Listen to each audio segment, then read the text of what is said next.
No ha habido hasta estos momentos, este año cumplo 46 años de predicar esta palabra. Y en estos 46 años que tengo predicando la palabra de Dios, no he podido encontrar a ninguna persona de ningún carácter, de ninguna disciplina académica que pueda contradecir que no ha habido ningún personaje en la historia como Jesucristo por tres razones principales. Número uno, Jesucristo es tan importante que celebramos su nacimiento. Ni de Buda, ni de Mahoma, ni de Zoroastro, ni de Mahatma Gandhi, nadie sabe cuándo nacieron estos líderes religiosos. Sin embargo, en la Navidad, aunque sabemos que no nació el 24 de diciembre, pero lo aprovechamos para poder dar testimonio, hasta los ateos no van a trabajar. Se cierran los comercios, hay un espíritu que a todos nos cubre de melancolía, queremos estar con la familia, comenzamos a intercambiar regalos unos con otros. ¿De dónde viene todo esto? De la Biblia. Todas estas costumbres y tradiciones vienen de la Biblia.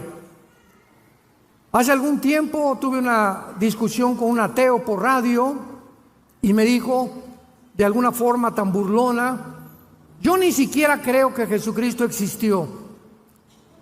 Y le pregunté, ¿me puede decir qué fecha es hoy? 19 de mayo de 1991 me contestó. Y le dije, ¿desde cuándo comenzamos a contar? 1991. No sabía dónde esconderse. Volteaba a ver las lámparas, volteaba a los lados, hasta que me dijo, desde el momento que nació Jesucristo. El personaje tan importante de Cristo es tan impactante en la historia, que la historia fue dividida por él. Y se cuenta la historia antes y después de Cristo.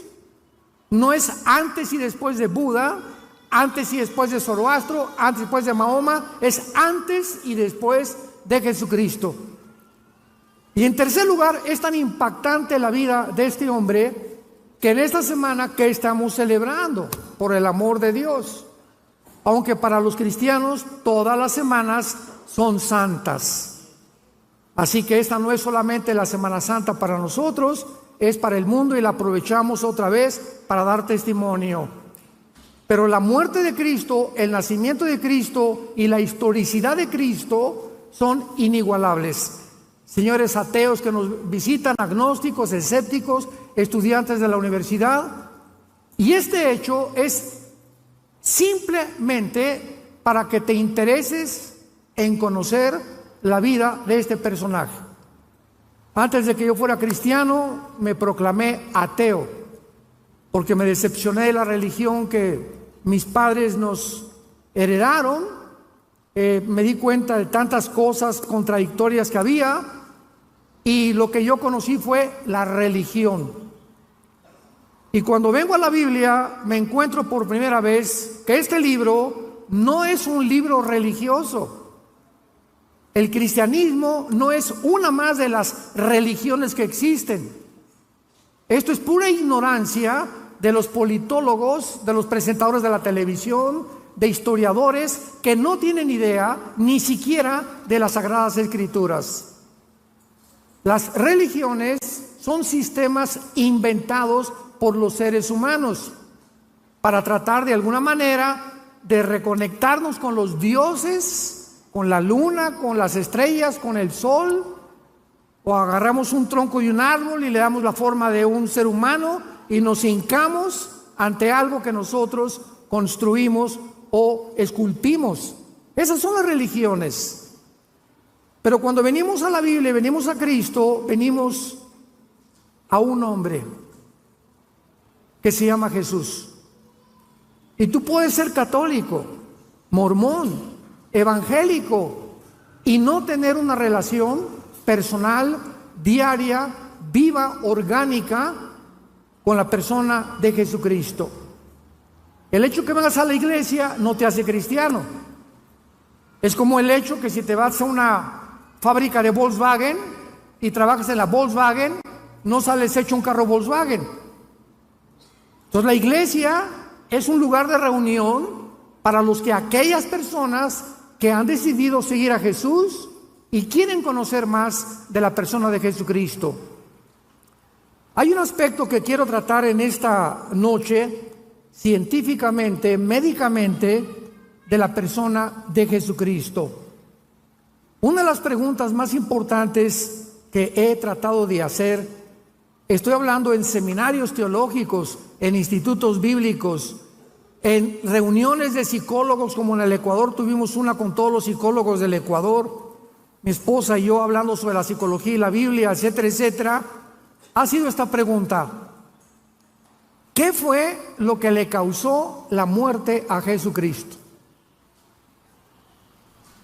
Y cuando ponemos la Biblia y comenzamos a investigar que la mayor parte de los crucificados, cuando estaban casi ya exhaustos, los soldados romanos tenían la orden del gobierno de romperles las rodillas, los meniscos de las rodillas, para que el crucificado, si no había muerto de desangramiento, muriera de asfixia. Entonces, al romperle los meniscos a los crucificados, se colgaba el cuerpo y ya no podían tener la fuerza para poder respirar ni exhalar. Morían asfixiados, y eso garantizaba que al bajarlos de la cruz estaban muertos. Porque si un soldado romano bajaba a un crucificado vivo, el soldado era también sentenciado a pena de muerte. Sin embargo, cuando Jesucristo estaba colgado en la cruz, el centurión romano, que era experto en muertes, se acerca a la cruz y él sabía que Cristo estaba muerto. Sin embargo, agarra una lanza y lo atraviesa del lado izquierdo al lado derecho, a través de todo el pecho de su cuerpo. Y Juan escribe en el capítulo 19: vi salir una gota de sangre mezclada con agua. Y a la luz de la cardiología moderna, porque en la Biblia encontramos las evidencias más antiguas de genética, química, antropología, paleontología, medicina, biología y cualquier disciplina académica que tú me quieras decir. La Biblia es más antigua que cualquier libro científico del siglo XXI. Quiero comentarles a ustedes, antes de desarrollar esta conferencia, el estudio médico realizado por el doctor William Edwards, patólogo de la Clínica Mayo de Rochester, Massachusetts. La Clínica Mayo, el Hospital General de Boston y el Hospital Hopkins son las tres instituciones que se clasifican como las mejores médicamente hablando y clínicamente del mundo entero. Ni en Inglaterra, ni en Francia, ni en Alemania, ni en ningún lado se pueden caracterizar con la fama que tienen estas instituciones clínicas, médicas, científicas. Este estudio del doctor Edwards apareció en la revista médica Diario de la Asociación Médica Americana, en inglés Journal of the American Medical Association. Y esta revista es y aparece cada semana en la investigación médico-científica del mundo entero. Escuchemos la opinión médica de una persona que no es cristiana, de un médico patólogo famoso en el mundo entero acerca de la muerte de Jesucristo. Número 1, la sangre que sudó en Getsemaní. La Biblia dice que cuando Cristo estaba en Getsemaní, fue tan intensa la presión que él tuvo espiritualmente que la sangre comenzó a salir de sus poros y de su piel. Y este médico dice lo siguiente: este fenómeno se llama hematohidrosis. Hematohidrosis, o sea, sudor sanguinolento, y ocurre en estados altamente emocionales, cuando la hemorragia de las glándulas sudoríparas ocasiona que la piel quede excesivamente frágil. Probablemente la pérdida sanguínea en el huerto de Getsemaní fue mínima. Sin embargo, la fragilidad cutánea resultante ocasionó más tarde en una gran pérdida sanguínea durante la flagelación. Veamos qué dice Mateo 26, versículo 36. Entonces Jesús llegó con ellos a un lugar que se llama Getsemaní.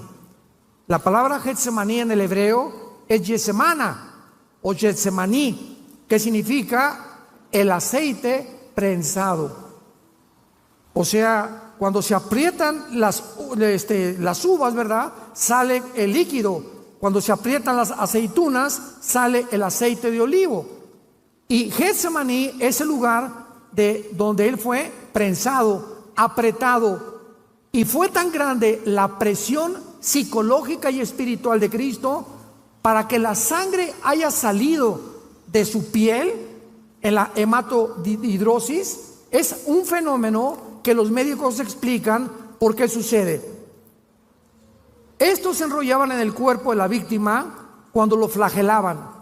Los látigos romanos eran de 5 colas y tenían en las puntas plomo y tenían acero, y se enrollaban 4 o 5 veces alrededor del pecho y de la espalda, y cuando el soldado romano sacaba el látigo, desgarraba todos los tejidos subcutáneos del pecho y de la espalda, y quedaban las heridas en la superficie. Cuando Cristo fue acostado en la cruz, no tenía piel a frente ni tenía piel atrás. Completamente estaba desnudado de su piel, de los 39 flagelos que le implicaron el desangramiento que se inició en el huerto de Getsemaní. El grado de pérdida sanguínea, dice el médico Edwards, determina el tiempo que la víctima sobrevive en la cruz.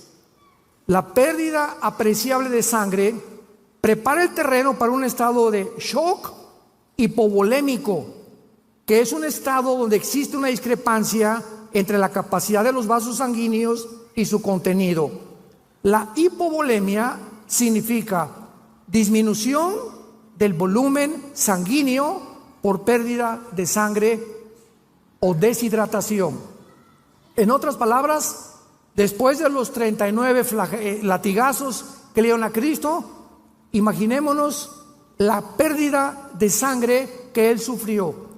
Cuando la sangre comienza a salir del cuerpo, médicamente hablando, la hipovolemia, comienza a haber una descomposición tremenda mental que hace que las personas pierdan completamente la brújula, ya no coordinen sus pensamientos, ya no sepan, se desmayan o la mayor parte de las veces gritan que por favor los maten antes de seguir sufriendo los latigazos.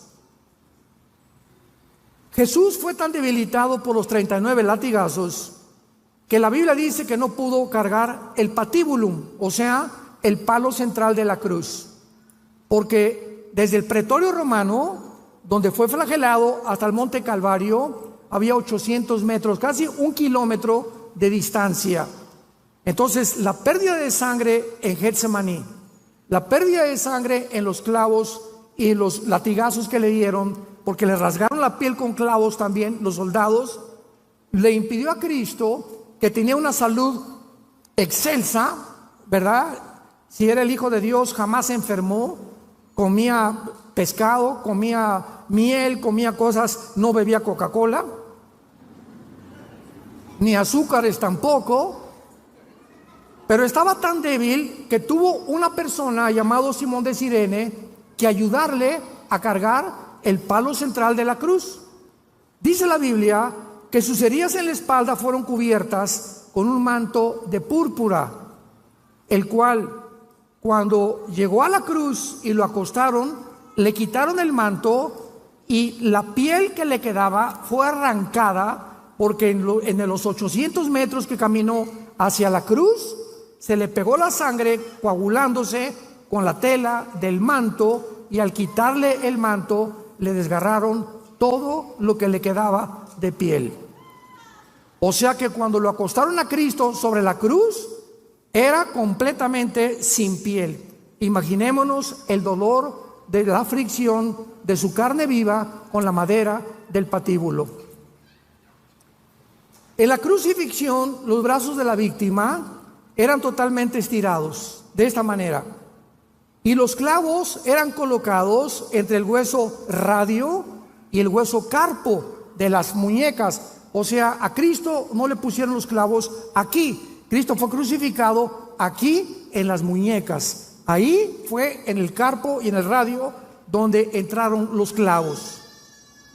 Y aunque no producían fractura, el daño al periósteo, que es la membrana que cubre los huesos, era dolorosísima. La mayor parte de las víctimas de la crucifixión en ese momento perdían el conocimiento del dolor tan intenso de la entrada de los clavos en estas partes de las manos. También los clavos le cortaron el nervio mediano médicamente, lo cual le ocasionó a Cristo espasmos intensísimos de dolor en los brazos durante todo el procedimiento. Todo esto produjo una parálisis en parte de sus manos que se llama los ligamentos o mano de garra, donde la mano comienza a perder ya el control y se hace así y ya no puede abrirla del dolor tan intenso de los clavos en el carpo y en el radio. Los clavos de los pies, dice este médico, atravesaron los huesos del tarso y seguramente le ocasionaron lesiones en sus nervios. El mayor efecto fisiológico es lo que se llama la interferencia con la respiración normal, especialmente durante la exhalación, ya que el cuerpo tiende a fijar el tórax en estado de inhalación y el crucificado está colgado y no puede hacer esto, respirar y exhalar, porque el peso de los clavos, al tratar de hacer esto, le produce más presión en las manos y más presión en los pies. De acuerdo a los análisis de respiración, primordialmente con el diafragma y de forma superficial, resultan en una retención de dióxido de carbono en la sangre. Y esto es lo que produce y lo que produjo a millones de personas, ahora que hubo la pandemia, cuando nos mandaron ponernos un pañal en la boca. ¿Qué te produce el pañal en la boca? Que los estreptococos se te vuelven a meter, no respiras el oxígeno que necesitamos y después la Organización Mundial de la Salud dictamina que no servía de nada. Impresionante lo que hicieron con nosotros. Continuaron en el cuerpo de Cristo calambres musculares, hormigueo en los brazos por la posición tan incómoda, y se agregaron a la molestia de la respiración, porque en cada momento que respiraba era un dolor y un martirio agonizante, lo cual casi siempre llevaba a la asfixia a los crucificados. Otros factores, dice el médico Edwards, que contribuyeron a la muerte del crucificado variaban, pero siempre era deshidratación, arritmias cardíacas inducidas por el estrés, insuficiencia cardíaca por la acumulación rápida del líquido en la cavidad pericárdica o en cavidad pleural. Y finalmente, un aspecto médico de la muerte de Jesús ha sido gran controversia y es el tema que quiero desarrollar. ¿Qué fue científicamente o médicamente? Se van a sorprender ustedes lo que le causó la muerte a Cristo. Cuando el soldado romano le atravesó el costado, le atravesó lo que se llama el pericardio, que es una membrana que cubre el corazón, y el endocardio, que es una membrana que está dentro casi en el corazón. Y cuando Juan escribe hace 2000 años, vi salir una gota de sangre y una gota de agua. De acuerdo a los cardiólogos del siglo XXI, la mezcla de la sangre con el agua es por la rotura del pericardio. O sea, Cristo ya estaba muerto antes de que el soldado le atravesara con la lanza el costado. De acuerdo a lo anterior, el líquido que salió de Jesús correspondía al líquido pericárdico y la sangre a presencia de sangre en la cavidad pericárdica. El corazón está forrado por dentro por la membrana llamada el endocardio, después una capa muscular llamada el miocardio, forrada por el pericardio, con dos capas, pericardio visceral y pericardio parietal. Y estas capas no se conocían hace 2000 años, ni se entendía tampoco qué es lo que pasaba, porque jamás había el estudio clínico que hicieron después estos médicos de la Clínica Mayo, Rochester y la Clínica de Hospital Hopkins y de Boston hace algunos años. Y finalmente, ¿qué fue lo que ocasionó la muerte de Cristo? Damas y caballeros santos de Dios, 1000 años antes de la crucifixión, David escribió el Salmo 22.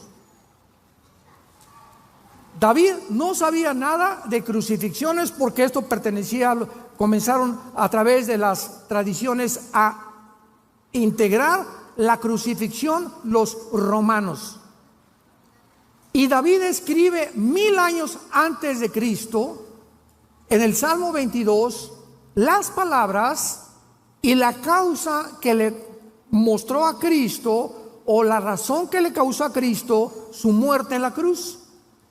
Y comienza el Salmo 22 diciendo: Elí, Elí, lama sabactani. Dios mío, ¿por qué me has desamparado? Que fue la última expresión de Cristo. Y finalmente, más adelante dice: jugaron ropas los soldados con mi manto, me miran como toros de Bazán. Y la Biblia describe lo que causó la muerte de Cristo. No fue la asfixia, porque no le rompieron los huesos. Estaba escrito en el libro del Éxodo que al cordero no le iban a romper los huesos. Entonces el soldado romano le atravesó la lanza para asegurarse que estaba muerto. Entonces Cristo no murió de asfixia, no murió de deshidratación, no murió de desangramiento. El Salmo 22 dice estas palabras: mi corazón fue como la cera. Cristo muere cuando tus pecados y mis pecados son puestos sobre de Él, y el dolor de llevar tus pecados, tus adulterios, tus robos, tus asaltos, tus violaciones, tu drogadicción, tus fornicaciones, nuestros robos, todas las cosas que tú y yo habíamos hecho fueron puestas sobre su cuerpo, y el dolor fue tan intenso que el corazón le explotó. Cristo muere de dolor moral. Si alguna mujer está pariendo, sabe el dolor que tiene cuando el niño va a salir a la luz. Y los dolores son intensísimos del parto, se consideran los más grandes que hay de sufrimiento en el ser humano. Pero para que una persona pueda morir de dolor, hay mujeres que ven a sus hijos morir y lloran y caen: mi hijo murió, mi esposo murió, y vemos a cantidad de personas en los entierros, en los funerales, desesperados por sus muertos y se jalan los pelos, pero no hemos visto a ninguna persona que sea tan intenso el dolor que caiga muerto, de no poder soportar el dolor tan grande que está experimentando la pérdida de un ser querido. Pues Cristo muere y paga por tus pecados y paga por mis pecados, y esto es lo que nos habla claramente de la evidencia que le estalla el corazón de dolor moral. Y finalmente, este aspecto médico dice lo siguiente: las víctimas de crucifixión morían sofocadas casi siempre. Para acelerar la muerte, los romanos les rompían las piernas a las víctimas moribundas.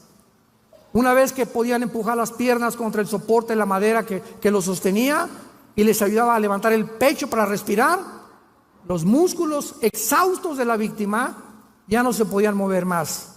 La caja torácica y el diafragma para respirar, por lo que sobrevenía la asfixia inmediata a los crucificados. La Biblia dice que Jesús sufrió todos estos dolores y todos estos quebrantos simplemente para decirnos: te amo, te amo, Dios te ama. De tal manera amó Dios al mundo, de tal manera amó Dios al mundo. No nos mandó palomitas ni nos mandó dinero. La manera en la que Dios manifiesta su amor a tu vida y a mi vida es Él no perdonando a su Hijo en la cruz para perdonarnos a nosotros. En Génesis capítulo 22, Abraham lleva a Isaac al monte Moriah a ofrecérselo a Dios. Y cuando Abraham levanta el cuchillo para matar a Isaac, un ángel le detiene la mano. Casi 3000 años después, la misma escena la vemos en el Monte de los Olivos. Se levanta el cuchillo para matar a Cristo y Dios no detiene la mano. Dios permite que su hija muera.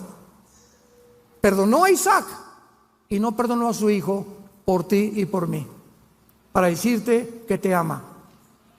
Y si Dios te está diciendo que Él ha dado su vida por ti y por mí, ¿cómo no nos dará todas las cosas si nosotros se las pedimos y le seguimos en el temor de su vida en nuestro corazón? El temor de Dios es medicina a nuestro cuerpo y refrigerio a nuestros huesos. Largura de días y años de vida y paz te aumentarán.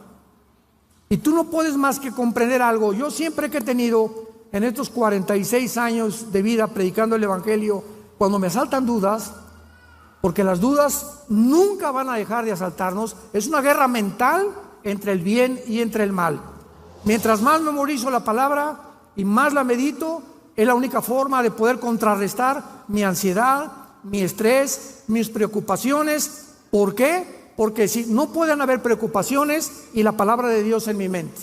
Y tú escoge qué te va a gobernar: el estrés, la preocupación, la ansiedad, o en ese momento repite la palabra y comienzas a mencionar la palabra. Bendito sea el Dios y Padre Jesucristo, que nos hizo renacer para una esperanza viva por la resurrección de Cristo entre los muertos, para una herencia incorruptible y inmarcesible reservada para nosotros en los cielos. Y comenzamos a pronunciar la palabra de Dios y se va el ataque de Satanás de tu mente y de nuestra mente. Aquí es el campo de batalla. Tú eres lo que piensas, somos el resultado de nuestros pensamientos. Dice Isaías 53, 700 años antes de Cristo. Lo más importante del pasaje de Isaías 53, para todos ustedes que estudian teología, es que está escrito en el pasado. Fue escrito 700 años antes de Cristo y se escribe como si ya hubiera pasado. Despreciado y desechado entre los hombres, varón de dolores, experimentado en quebranto, como que escondimos de él el rostro. Fue pasado, menospreciado y no lo estimamos. Ciertamente llevó, no dice llevará, llevó nuestras enfermedades, sufrió nuestros dolores, le tuvimos por azotado, por herido de Dios y abatido. Mas el herido fue tiempo pasado por nuestras rebeliones. Pregunta: ¿cómo es posible que se hable de un evento futuro en el pasado? Porque la Biblia es el único libro hiperdimensional. Señores científicos que nos acompañan, señores médicos, señores psicólogos y psiquiatras que están con nosotros, ¿qué estoy diciendo? En 1940, más o menos 43, Alberto Einstein descubrió una fórmula científica que revolucionó completamente la dimensión y las leyes de la física. E igual a mc al cuadrado. La energía es igual a la materia por la velocidad de la luz al cuadrado. Esta fórmula de Einstein revoluciona completamente nuestra vida, y qué impresionante que la Biblia se adelantó, porque esta fórmula de Einstein implica que el tiempo no existe. Se les van a fundir los posibles. El tiempo no existe. ¿Qué quiero decir con esto? Agarra tu reloj en este momento. ¿Y qué hace el reloj? El segundero. 1, 2, 3, 4, 5. ¿Dónde está el pasado? ¿Dónde está el pasado? Estamos en el presente. 1 es el presente. 2, 3, 4, 5, 6, 7, 8. El futuro todavía no estamos allá. El pasado. Hace un segundo tu pasado ya no existe. Hace 2000 años el apóstol Juan escribe el Apocalipsis. Viaja el apóstol Juan 2000 años y ve al anticristo y la tercera guerra mundial. Juan regresa en el espíritu y el Apocalipsis ya está escrito lo que va a ser. No ha sido y será.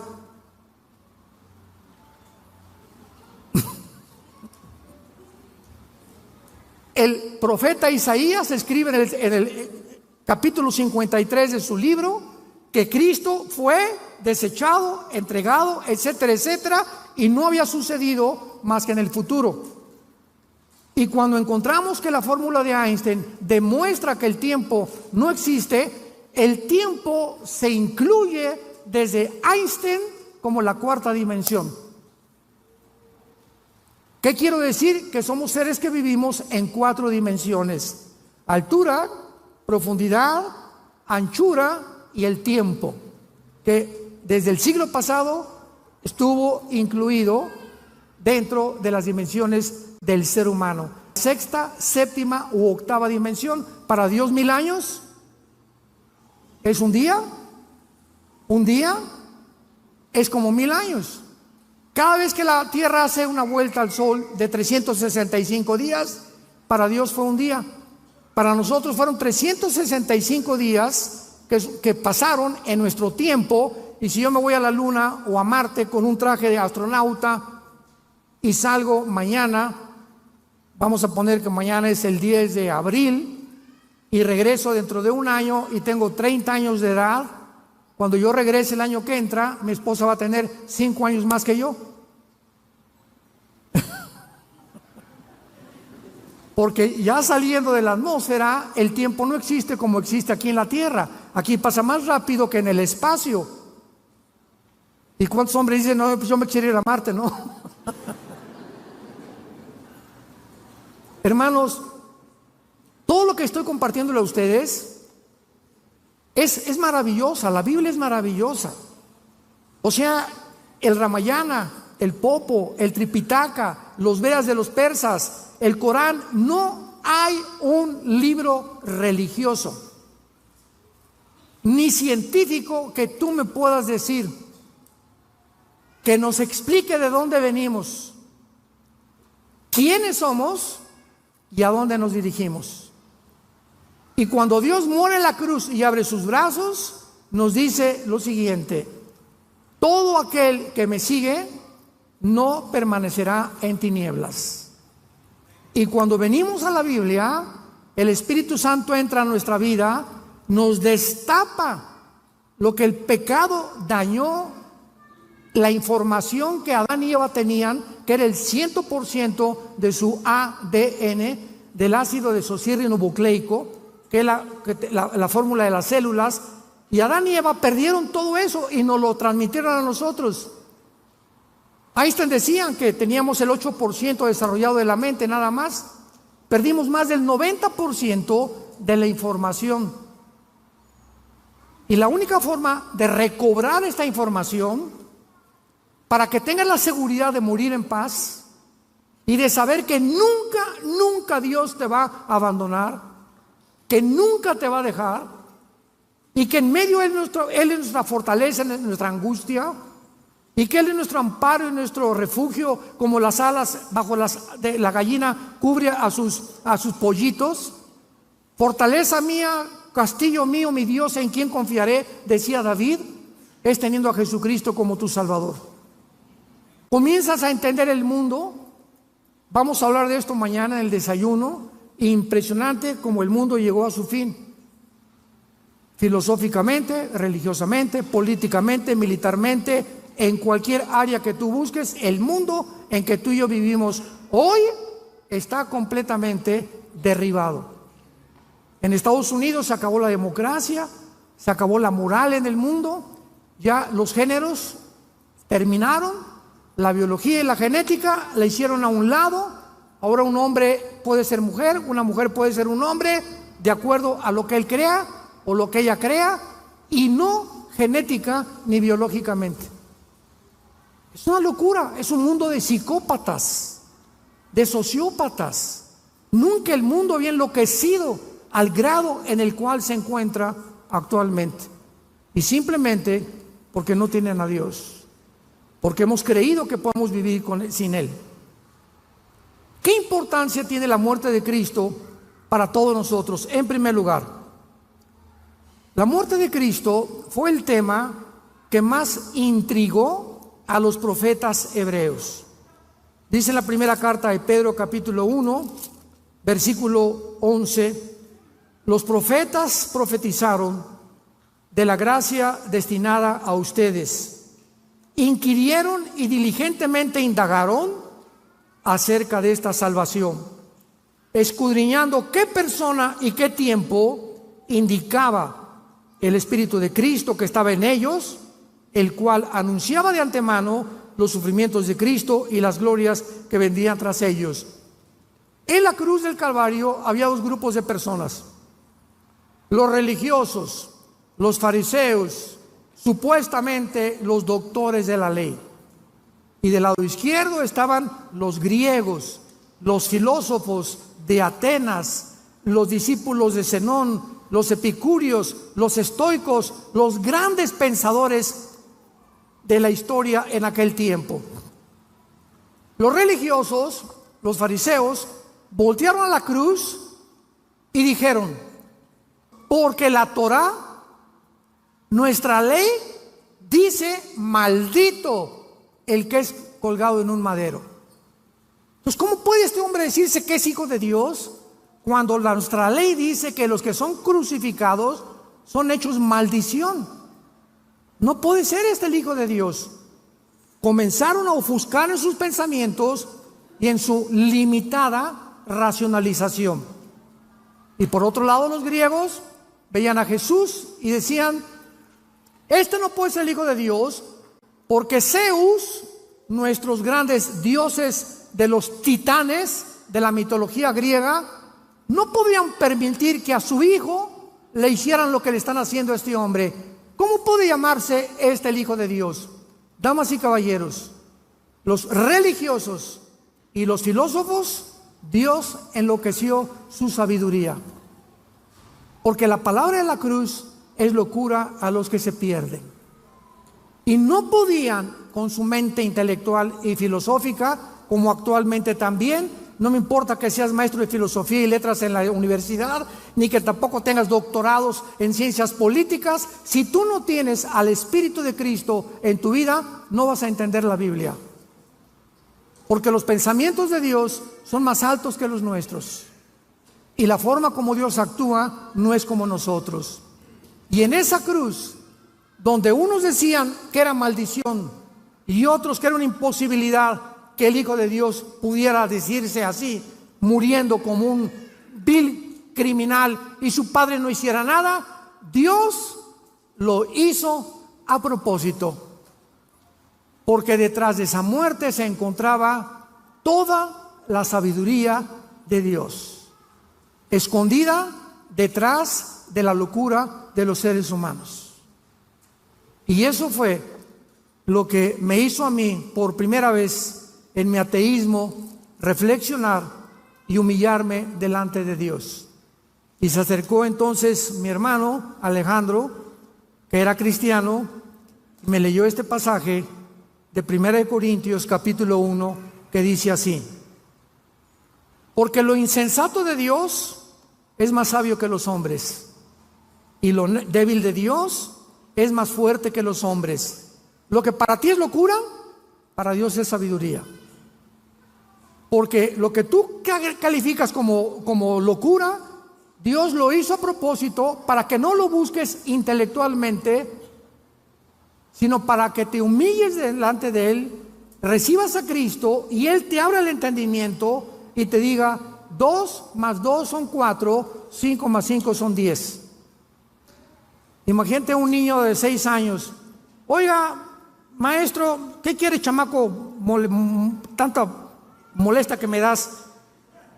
Explíqueme la teoría de Einstein, m igual a mc al cuadrado. Mira, niño, aunque yo te la explique, no lo vas a entender. Pero ¿por qué, maestro, si mi cerebro es igual al tuyo? Es verdad, pero el mío está desarrollado y el tuyo no. Entonces, cuando tú crezcas y madures en conocimiento, vas a entender lo que ahorita, aunque te lo explicara, no lo vas a explicar. Cuando yo era ateo, Dios me dijo: gusano, chinche, hormiga de agua puerca. ¿Quieres entender mis caminos? ¿Quieres caminar conmigo? ¿Tú crees que puedes comprenderme cuando yo hice el universo? Como le dice a Job: ¿dónde estabas cuando hice la tierra?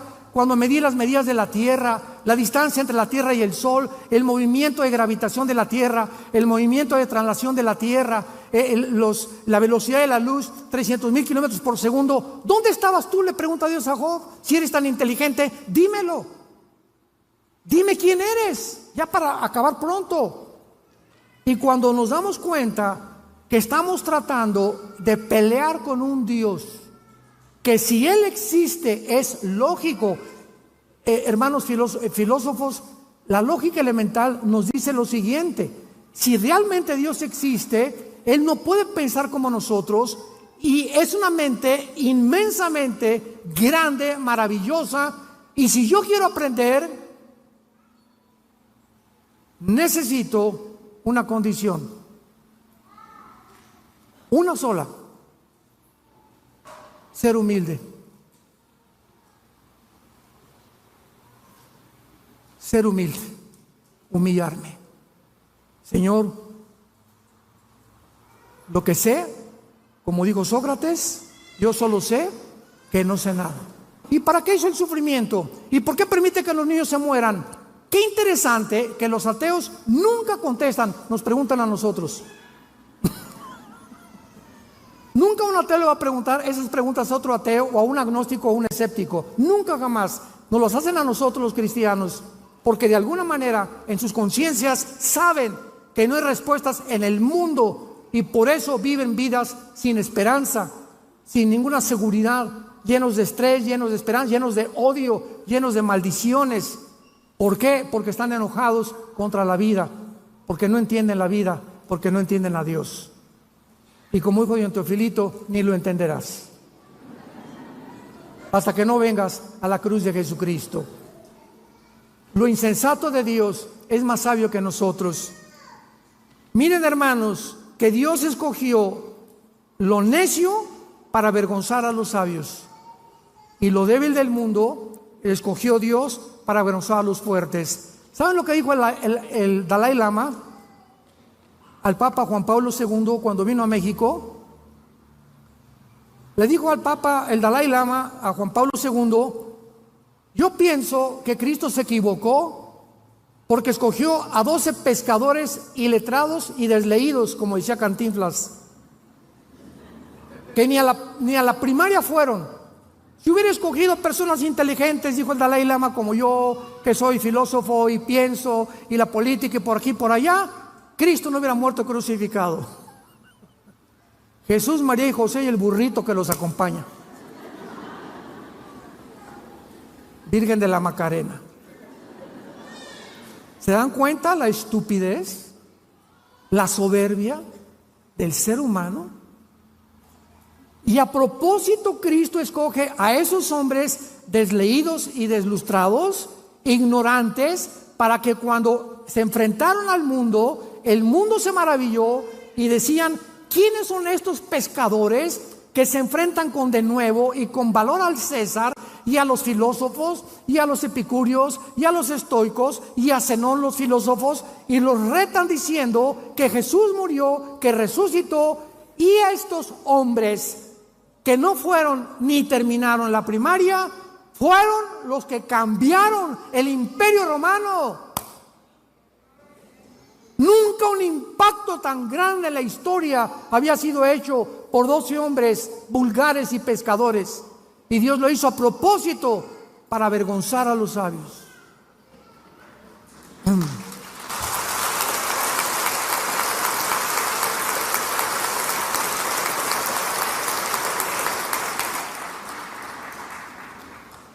Cristo muere en la cruz para pagar por tus pecados y por mis pecados.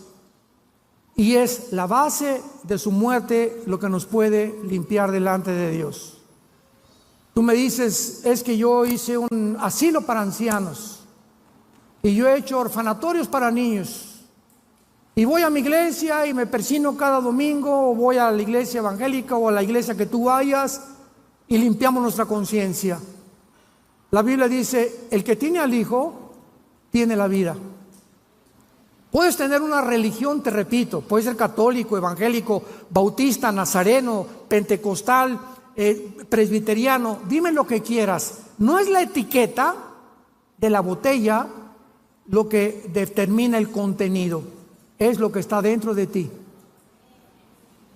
Yo soy esto, yo soy aquel, presbiteriano, bautista por afuera, porque voy a tal iglesia o a tal denominación, pero dentro de tu vida, ¿tienes tú una relación con Jesús? ¿Amas la Biblia? ¿Amas a tus hermanos? ¿Amas a tu esposa? ¿La respetas? ¿Le eres fiel a tu esposa? ¿Amas a tus padres? ¿Les das un buen ejemplo a tus hijos? Desde que te convertiste, ¿cuántas personas has ganado para Cristo? ¿Te mueres de pasión por la verdad? ¿Estarías dispuesto a morir en tus convicciones por la causa de Cristo? Si tú no contestas estas preguntas satisfactoriamente, no eres más que una persona religiosa de la boca para afuera. Y la Biblia dice, no hay otro nombre en que podamos ser salvos más que en el nombre de Jesucristo. Mas Dios muestra su amor para con nosotros, que siendo pecadores, Cristo muere en nuestro lugar. Herido fue por nuestras rebeliones, molido por nuestros pecados. Todo esto lo ha hecho Dios por ti y por mí, para que hoy vengas, no a una religión, ven hoy, te invito a que vengas a la cruz. A que adores a ese hombre que tienes colgado en un crucifijo en tu casa, sin saber ni siquiera lo que representa. Confundido, tal vez por curiosidad veniste en esta tarde, pero Dios tenía una cita contigo. Dios te ha hablado en esta noche para que tú le puedas entregar tu vida a Jesucristo, arrepentirte de tu vida y considerar, si tú mueres en esta noche, un accidente, una embolia cerebral, un ataque al corazón, un accidente de tráfico, una bala perdida, tú te condenas en el infierno. Puedes burlarte en esta noche todo lo que quieras, pero estas palabras son fieles y verdaderas. Es la palabra de Dios, y Dios tenía una cita contigo para decirte te amo. Fui crucificado, fui muerto y resucitado a los 3 días, para que tú vengas y renueves tu vida conmigo, para que yo entre a tu vida y para que me conozcas y tengas la vida eterna. Les pido que acá inclinen su rostro por algunos momentos y le digas con todo tu corazón estas palabras a Dios. Señor mío y Dios mío, lo puedes hacer en silencio. Te doy las gracias por haberme permitido escuchar tu voz a través de la Biblia, tu palabra santa. Creo con todo mi corazón que en esa cruz, a través de la sangre que tu Hijo derramó, es el antídoto, es la medicina que tú has provisto para mis pecados. Creo que a los 3 días tu Hijo se levantó de entre los muertos, y porque ahora vive, y lo creo con todo mi corazón. Te pido, Señor Jesús, que en este instante entres a mi vida como mi Señor y mi Salvador. Te doy las gracias por darme la vida eterna, y la corta vida que me das o que me queda, la quiero vivir para conocerte a ti y a tu Padre, y vivir para dar testimonio de tu amor en esa cruz. En el nombre de Jesucristo. Amén. Gracias a Dios por la palabra de Dios. Gracias a Dios por la Biblia. Los cielos y la tierra pasarán.